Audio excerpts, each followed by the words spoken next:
Mesdames et messieurs, bonsoir et bienvenue dans ce bulletin d'information. À la une de l'actualité, le dossier de la disparition de Pierre-Hubin Dagnivo revient devant la justice.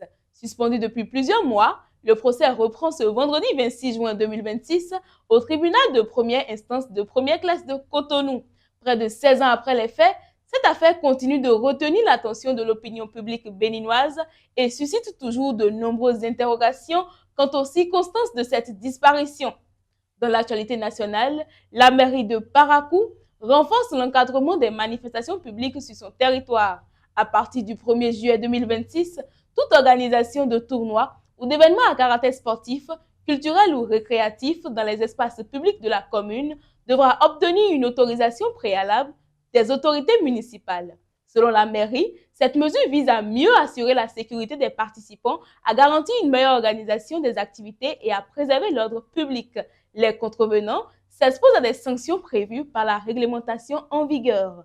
Bonne nouvelle pour les étudiants de l'Université d'Abomey-Calavi. Le grand portail de l'UAC devrait bientôt connaître d'importants aménagements. Invité de Bib Radio ce mercredi 24 juin 2026, le maire de la commune d'Abomey-Calavi, Nathanaël Coty, a annoncé l'installation prochaine de feux tricolores et d'une passerelle au niveau de l'entrée principale de l'université. Ces infrastructures visent à améliorer la circulation et à renforcer la sécurité des piétons dans cette zone fortement fréquentée. Par ailleurs, une réforme institutionnelle a été adoptée ce mercredi à l'Assemblée nationale. Les députés ont approuvé une modification de la loi portant institution du médiateur de la République. Désormais, les fonctions de cette autorité indépendante seront exercées par le premier vice-président du Conseil économique et social. Cette réforme marque un tournant dans l'organisation de la médiation administrative en confiant ce rôle à une personnalité déjà impliquée dans le dialogue social et la recherche de solutions aux différends entre citoyens et administration. Enfin, sur le plan diplomatique, le renforcement des relations entre le Bénin et l'Union européenne était au cœur d'une rencontre tenue ce mercredi 24 juin 2026 à Bruxelles, en Belgique.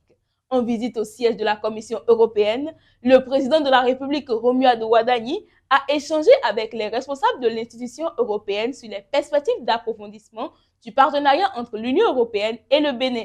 Les discussions ont notamment porté sur la transformation économique, la sécurité, le développement durable ainsi que la mobilisation des investissements. Une rencontre qui illustre la volonté des deux parties de renforcer leur coopération dans plusieurs secteurs stratégiques.